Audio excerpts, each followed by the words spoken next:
Overcast conditions, light rain falling, and they're off and they're racing.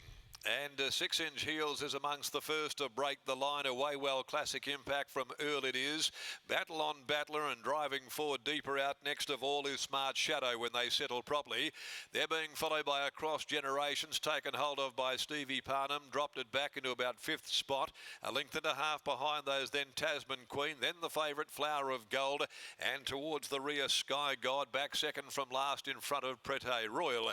And so as they come along to the 800 metre mark, and it's Smart Shadow who dictates the terms in front, a little more than a length on 6 Inch Heels. Classic Impact up running third, a bit more than a length behind them, just overreaching is Earl it is from Battle on Battler, which has gone right up on its inside. Further back on the rails next of all is Tasman Queen, being closely followed by Across Generations, Prete Royal, and then came the fave, who's back there with only one behind it, Flower of Gold, and that is Sky God. And so as they set sail for the judge, 400 left to go, and Smart Shadow straightened up in front from 6 Inch Heels. Classic on the outside, Classic Impact, and Earl it is runs on, battling away behind them is Battle on Battler, and Across Generations is coming down the outside, and so's Flower of Gold with a late run. Flower of Gold, Across Generations, but Flower of Gold finishing by far the better, and has come back after a very patient ride by Pike to storm home and win. Flower of Gold beat Across Generations.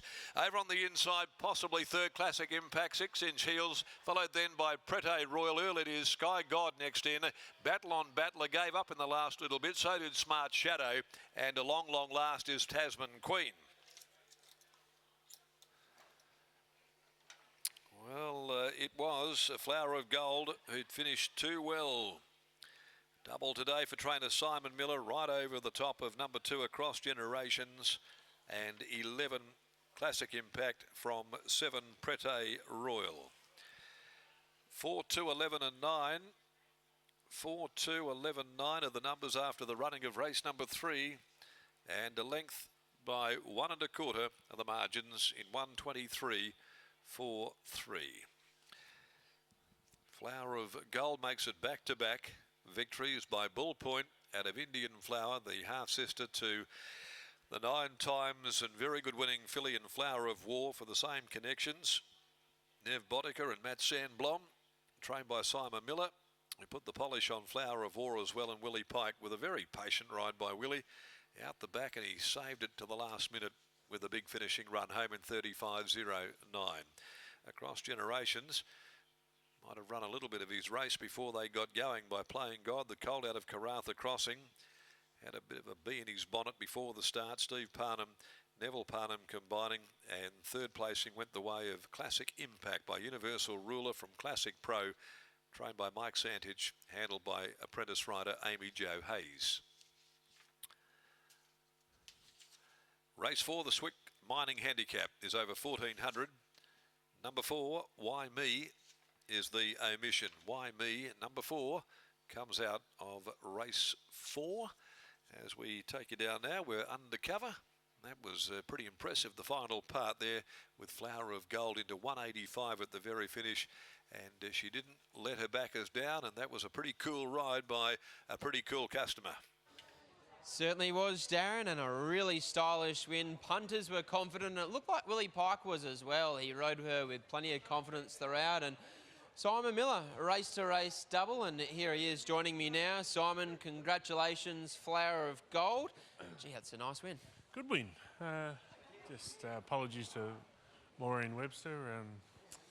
Just got chipped as I was coming back in. But yeah, really good win. So good filly, totally different to her sister. Like this one will get a trip and stay. The other one we used to rock along and chew the steel pretty hard up front. So it was a good win. Feel sorry for Geordie, like he got time and he likes the filly, but yeah, he can reunite with her soon. But I thought the other one was a good run as well. Just didn't settle, wanted to reef and over tear, and probably just come to the end, so we'll give her a break. Is this one on a similar path to Diamond Dancer, where we'll next see her in a Burgess Queen? Yeah, we will definitely go Burgess Queen champion fillies, but I'm mindful that I think she's a dead set Oaks filly, so we'll try and get some black type this prep, but how deep we go, I'm not sure. But when you slingshot in like that, you got to keep pressing, and she'll go to Burgess Queen. That was her second run for the campaign. How's she been handling things throughout this prep? I think behind the scenes, she's always been revving high, and that whole family, they're a bit hot. But she's transitioning better from week to week and from even last prep to this prep. So she's come a long way. She's still got a fair way to go, but I think the sister did the same thing, revved high and then sort of chilled late. Provided that she continues to show the same turn of foot over a trip, potentially in the autumn, heading towards an Oaks. Gee, it's exciting.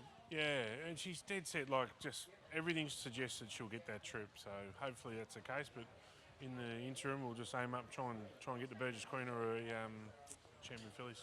3 runners, 2 winners. Nice day, well done. Yeah, Q's in Arachne. I'm undefeated. I'm going home. Sounds like a plan, well done. Thanks, Lochy. There's Simon Miller, race-to-race double and Flower of Gold. She looks like a really nice filly in the making, Scott. Certainly does. Lockie pays $1.60 on the tote as well, so everybody got involved there off the back of an impressive win in a maiden at Northam. Goes to the midweeks here today and rounds them up and ran past what we think is a pretty nice one as well in Across Generations. They looked the Quinella on paper. They ran the Quinella as well ahead of Classic Impact, who ran third and paid $20 a place, if you don't mind. So anybody that's had a little slice there of the trifecta or the first 4 be very happy with themselves here at Ascot after race number 3. Willie Pike joins us for a word now. Pikey got impressive late, but at stages there it looked like she came under pressure. Yeah, I think there was actually a good tempo for that grade of race. Probably caught us all a little bit off guard. She was always going to knuckle to the task, but I just wasn't sure if maybe I might have been spotting them too much at one point, but she did it well. And at stages there, even when you were a little bit under pressure, at least you had the one that you wanted to keep in sights right in front of you. Yeah, that's right, and it sort of seemed to be under just as much pressure as me at times, so I wasn't too concerned, other than just back at Ascot, the straight feels half as long as it really is, and you feel like there's a big red panic button we're jumping on. Congratulations, mate. Well done. Thank you. There's Willie Pike combining with Simon Miller and Flower of Gold to take out the third here at Ascot. On the other side of the break, we'll be taking a look at a feature story on the Pierce Racing team and then off to the trial report with Taylor Cortland and Digby Beecham from the Monday set of trials at Belmont Park.